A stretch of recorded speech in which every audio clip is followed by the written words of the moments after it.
Pretty chill nuke. Not bad. We'll take that. Hey guys, Lurkin here from Mobalytics, and I'm coming at you as a salesman to try and sell you on the Frozen Orb lightning spear build. It uses fractured winterglass to create lightning spears when you cast Frozen Orb. It's very easy to gear. It's very easy on mana because you get so many ranks to Primordial Binding, especially if you get a good C-Day bindings with 18 ranks to Primordial Binding.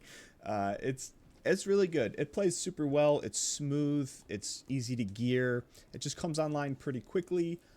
I tried swapping to the ball lightning one. It is better. It is faster, but the gear that you need to get it online is a lot. And I think for the average player, they might like this a bit more starting off. And I've heard a lot of complaints of people swapping to the ball lightning one too early, and then they have problems like they can't keep enough spears out. You might want to talk to your doctor about that one.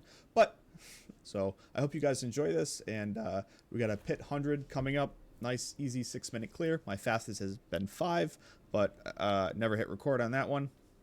Anyways, but it's pretty fast. It's pretty good. You should be able to level your glyphs to 100 on your own with it. There's so many uniques in the build, so it's pretty easy to masterwork because you have a 1 in 4 chance to hit what you want instead of a 1 in 5 chance. And then after that, you can listen to me ramble for maybe 30 minutes on the inner workings of the build. Thanks for stopping by, guys. The last thing I neglected to talk about is that I know I have a lot of the mythic uniques in this build, but they're really not a requirement. You don't need the mana cost reduction from Starless. This is purely for the attack speed. A regular ring is just fine with Aspect of Elements, and you don't need Shako, just like a regular helmet with, say, Snow Veiled or Concentration Aspect with ranks to Lightning Spear is just as strong as Shako in terms of damage. Shako is just comfier, and because we run Rakanoths and Talrasha, we have a lot of cooldown in the build, so the loss of the cooldown off of Harlequin Crest here isn't the biggest deal, so this plays very well without Mythics. Alright guys, Pit 100 here. I kind of got to lock in. So I'm going to explain a couple things, but I'm not really going to talk. I need to set up a Roaring Lightning Spear. Snapshot right here. So you're going to cast after you collect 8 Crackling Energy through Evades. And then you're on your way. When your Enlightenment goes down, you need to spam Frozen Orb, spam Evade, and spam Fireball until it's back up, like immediately, because you need that damage buff. I don't care about this barrier enemy.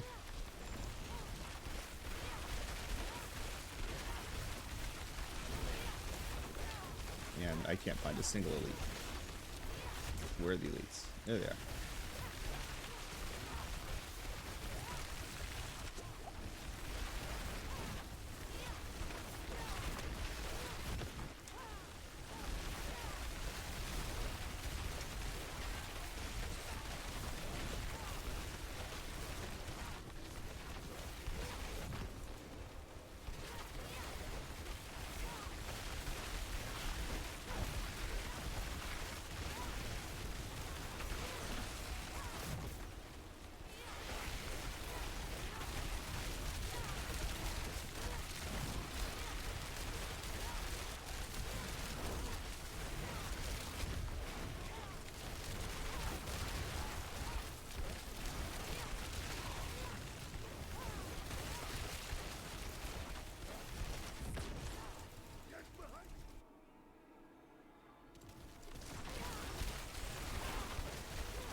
Elites.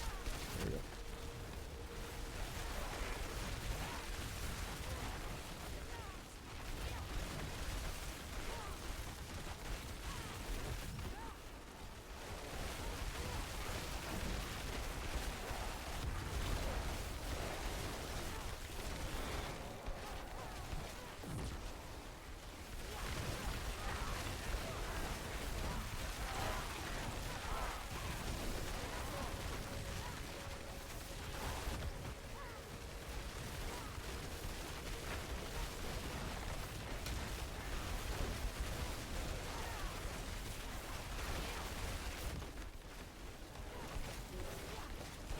I'm gonna leave that guy. It's really nothing really to group him onto. You can't really deal with single target elites. that well. It's just not worth the time. You really need to get these clumps, and you need to nuke them. And then whatever you can't really nuke in that first like initial go, you just gotta keep moving. You gotta leave them. Leave them to... just not worth it.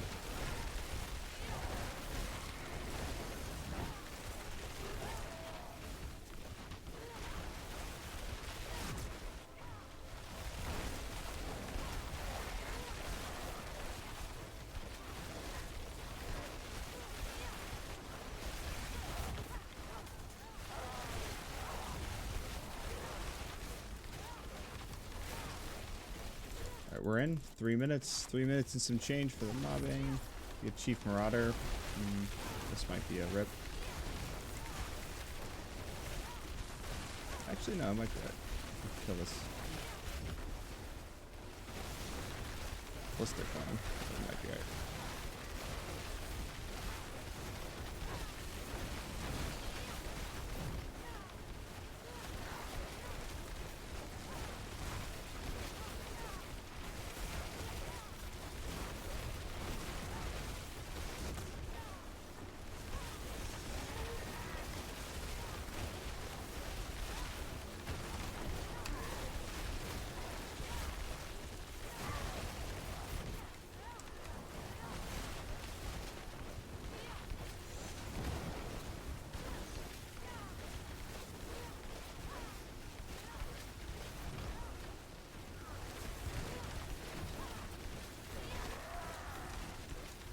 So now we're getting our Enlightenment back up.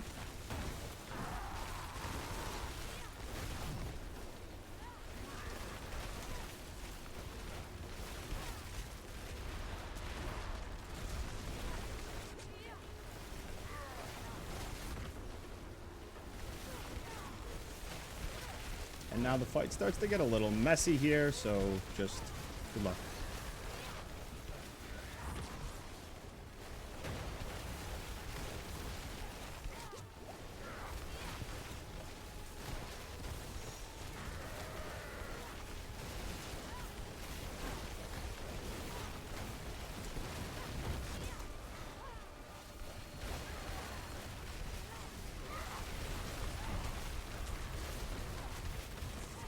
The problem here is now that I have to keep moving around so much, so that I'm not really able to sit here and just kill the blisters on them.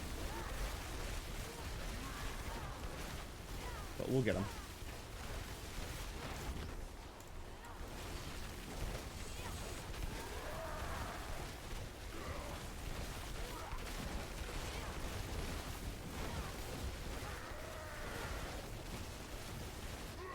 All right. Jesus Christ. A little bit of a boss fight. My glyphs are all almost level 100, but let's see if we can get Flame Feeder up. Flame Feeder's level 100 now. And Tactician's level 100 now. And then it's just Conjurer. That is 96. Alright, I'm going to stop the recording. I'm going to take a second, and then I'm going to go over the whole build. Alright, now let's move on to the gear. So in the full endgame setup, you are going to run Shako for the 4 ranks to Lightning Spear, the immense amount of cooldown, and the DR. It's just an amazing helmet. I've tried Perdition a few times. It just ends up not working that well. Next is Raiment of the Infinite for the ranks to Glass Cannon. So much damage, and as we saw in the footage there, the grouping, it's so important because of how splintering arcs from enemy to enemy. Next is CD Bindings. We would never normally use these because they only get 8 ranks to Primordial Binding, but they're bugged. These are bugged this season, and we're getting 18 ranks. Next is Orange Herald Pants. There's 2 setups you can run. So you have Orange Herald Pants. These satisfy your armor normally before Shako and just the Ent Max Life. There's really no pants you can run. You could run Tibalt's here if you want, but whatever. We need the Orange Herald.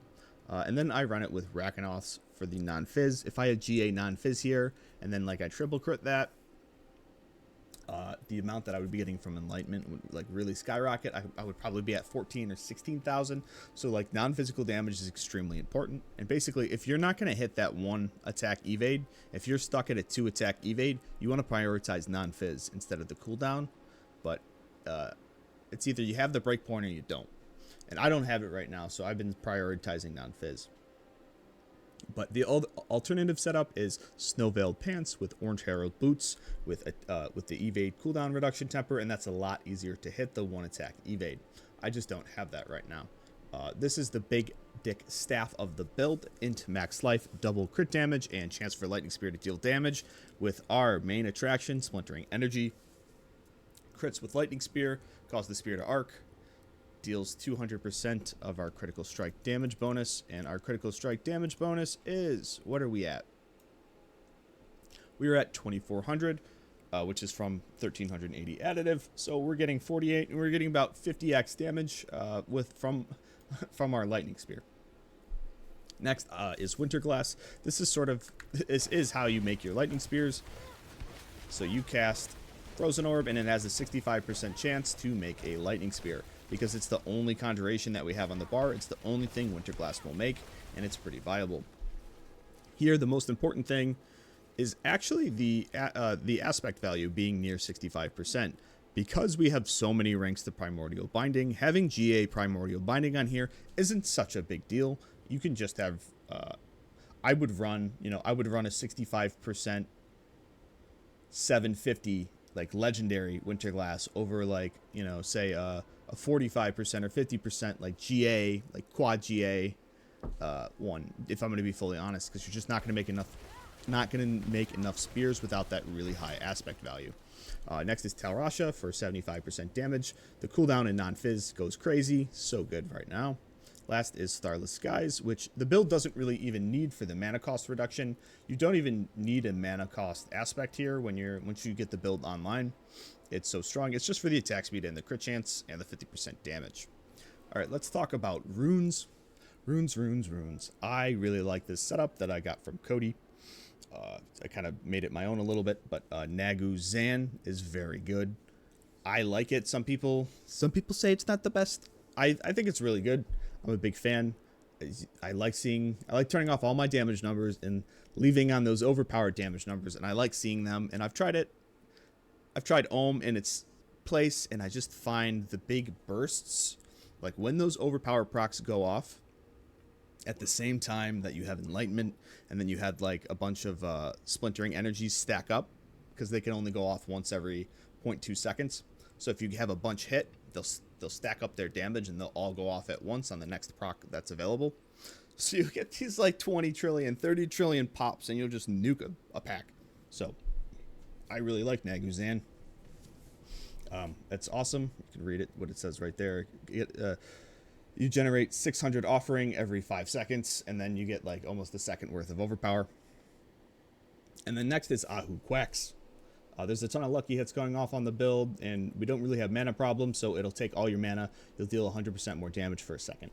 So it's happening very frequently, and you just never notice it because your mana, like once you're cruising and online, as you can see, even if I'm spamming Frozen Orb and Fireball, like my mana's going nowhere.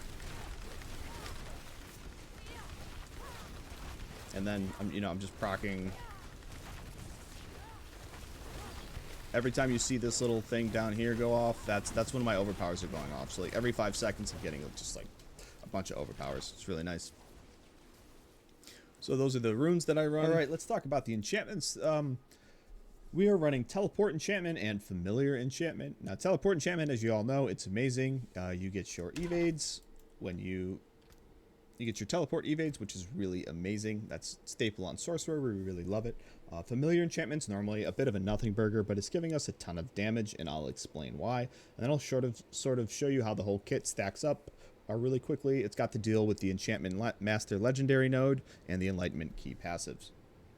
So let's look at our Enchantment Master Legendary node. So enchantments are 30% stronger, so we have more teleports, faster teleport evades. And it grants 40% increased damage with their main element and 20% with the second. So when we look at our enchantments, we have 40% with shock, and then familiar. What element is familiar? Well, it's all 3 elements. So you're getting 40% damage with lightning, another 20% damage with lightning. So you have 60% damage with lightning, then you also have 40% with cold and fire. Why is that important? That's because of our key passive Enlightenment. So cast different elemental skills, gain 100 stacks for 10 seconds. Your bonus damage with fire, lightning, and cold get combined, and then you get 25% damage, mana regen, and some attack speed. That's really awesome. So if we look at our additive, normally we have the additive that we care about is our damage with lightning. We have 1500. So what we're going to do here is I'm going to stack it up really quickly by casting Frozen Orb, teleport evading, and casting Fireball. So we got to get a couple conjurations out. All right, anyway, so we stacked it up, and we go down here, and about 12,000 damage with lightning. And let's see if we take this off. Can we see what it goes down to? Let's stack it back up again. Just sort of cast everything. All right, so you see we've gone down to 5,500. So just by running Familiar Enchantment, we have doubled our additive. Insane. And the unfortunate thing with this build is that we can't really run Sinerats. I guess that can transition us into our boss powers. So we are running Beast in the Ice Sleets for... It's just, honestly, in the sheer amount of stagger that it provides.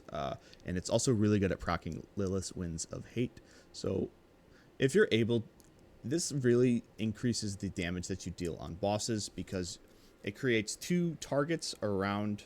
So you have your main target, your boss, then you have these two blisters, and then you're able to get the lightning spears to arc and chain off of all the enemies. Because they count as the enemies, so you're getting like triple the damage that you normally would. And then next is Hatred's Embrace, because we need 100% crit chance in this build, and we're just kind of struggling to get there because of the setup that we're forced to run this season. And then lastly is Beastmasters for just 150% damage with our lightning spear. And I'd say if you're not bossing, if you are not bossing, I would take out Lilith's Winds of Hate, and I would take out Beast in the Ice Sleets, and I would put in Urivar's Bombs purely for 15% damage, and then I would put probably in Kirma's Sparks for the evade.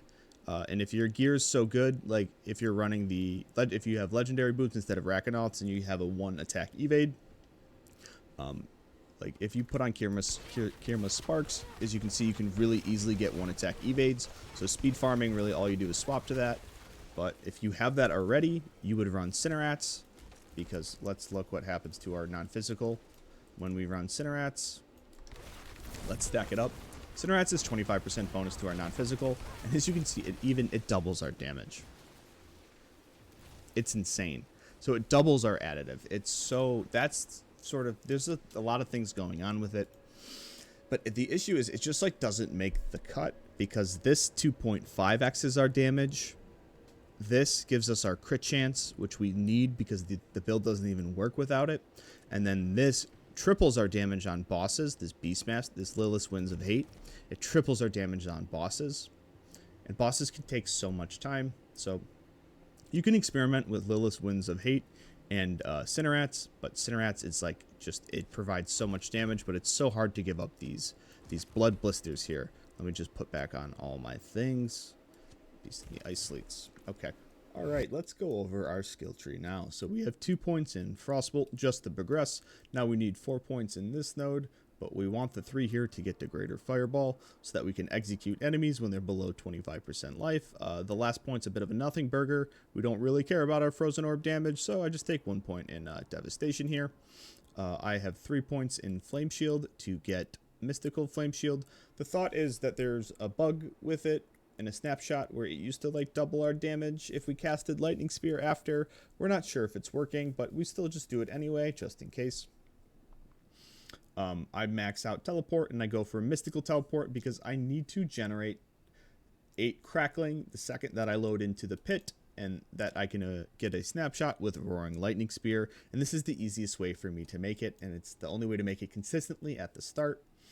Max out Glass Cannon, and then when you are able to get your Ice Armor cooldown to almost 6 seconds, mine's at 7.18 the cooldown, but because I have Icy Veil, 6 times 1.24 is something close to 7.18, a little bit more, I believe.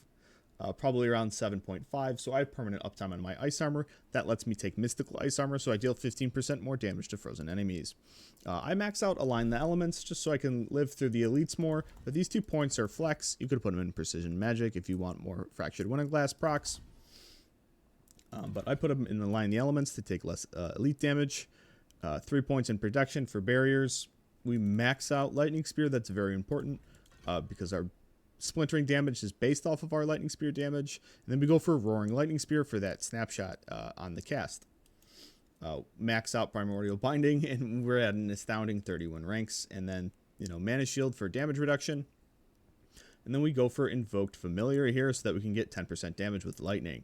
I like the 3 points in Icy Veil. They allow me to not run Shimmering Ice Armor.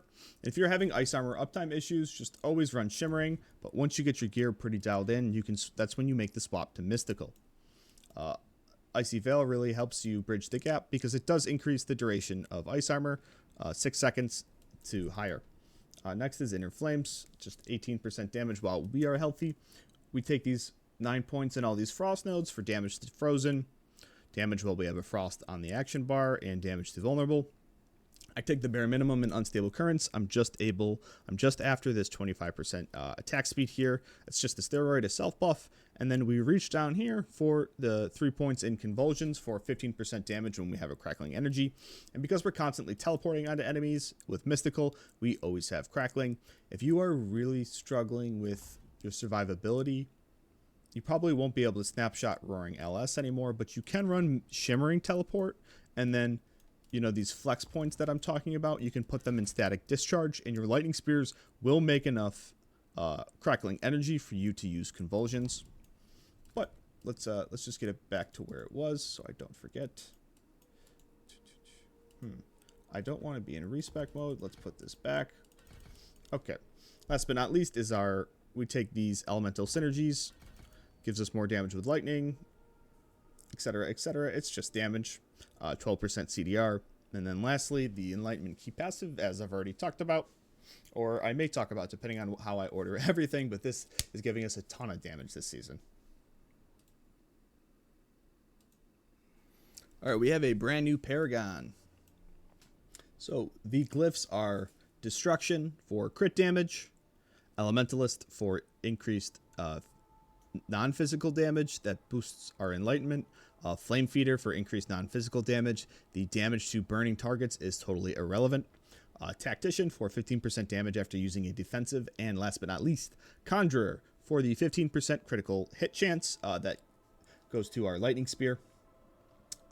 Because Splintering Energy is now an extension of Lightning Spear, it cares about our Lightning Spear critical strike chance, where in the past, because Splintering Energy was its own proc, like we needed the Lightning Spear crit chance to proc it, but then after the proc occurred, the Splintering damage had its own crit chance that was separate from Lightning Spear, but now they are one entity. They have merged. So this and the 5% that we get from the skill tree gives us 20% crit strike chance that applies to Splintering. Sorry, but that's a little mathy, little technical. For a while, I was running Unleash. That's because I didn't need the 15% crit chance before, because I was running regular gloves that had crit chance, and so I just didn't need them. So I was running Unleash for a while, but then we made the switch to Conjurer and we haven't looked back. So like starting off, you can run Unleash for a while over say over Tactician or over Conjurer if you really need that mana regen. But, yep, so we have Tactician here on the starter board. Boosts our non-physical, very nice. Next is the Enchantment Master. As I've talked about, or as I will talk about, this really increases our Enlightenment damage. There's a ton of non-physical on the board, which we're really after. We take Flame Feeder here, bare minimum. Just care about the additional bonus of increased non-physical damage. Next, we take Elementalist. This gives us 10% non-physical damage that boosts up our Enlightenment tooltip. And we go for Searing Heat here for 60% direct damage. Next is Elemental Summoner. We put Conjurer here. We actually get a pretty fat amount of Conjuration damage. But when Enlightenment's active, it ends up not being a ton. But, every little bit helps. What we're really after here is the Elemental Summoner damage. Legendary node for 60% damage. And, we can cast more Lightning Spears. And also, this is just a really good board. We have a lot of max life. There's non-physical. And the big one here is this attack speed. Attack speed's kind of hard to get because we're running those Sidthay, whatever they're pronounced, CD's nuts. We're running the CD's nuts bindings, gloves, the familiar gloves. So we're losing out on a lot of attack speed there. So this is just nice to have. Last but not least is Ceaseless Conduit. You get 60% damage when you have Crackling Energy. And what's awesome too is there's this crit chance up here that we can get later. But really it's so that we can slot Destruction on here for this super fat 500% crit strike damage. And then there's some nice DR and all that jazz. But yeah, I think this is the final board that I like. I'm a big fan, and I don't know, without Shroud, some of these Paragon wrecks are a little hard to hit. I would definitely have your rare node boosters. Like, you may need to put Searing Heat as your second board if you're unable to get this crit strike bonus because you lack the dex or the willpower, like I feel right here, but it is what it is. All right, let's talk about these snapshots. So these snapshots are, you make Crackling Energy, you pick up 8 of them, and your next Lightning Spirit cast does 160% damage. The problem is, normally the build, you know, you're not just casting Lightning Spear, you're making up Lightning Spears. Whether you're running Ball Lightning or you're running the Frozen Orb setup, you're making Lightning Spears through another vehicle, whether that's Fractured Winterglass or whether that's Unstable Currents. So what you need to do is evade once, pick up the Crackling, evade again, pick up the Crackling, evade again. Evade again, pick up the Crackling. I know it's really annoying, but then I usually pop my Flame Shield. I let it do the mystical thing just in case, and then I cast Lightning Spear, let it go for a second, and then we can start really ripping. And all right, so let's go over our mercenaries. So our first is big boy Rahir. Rahir is taken for shield charge to give us Fortify. That'll give us more overpower damage. We get some armor here, which we don't really need, but we're after this Mocking Lure as well for 15% more damage to enemies that Rahir taunts. Let's see. I think this is the Desecrated Ground created by Altkin right here that we got when we cast our Ice Armor. There's a little bit of cooldown, so they're not doing it again.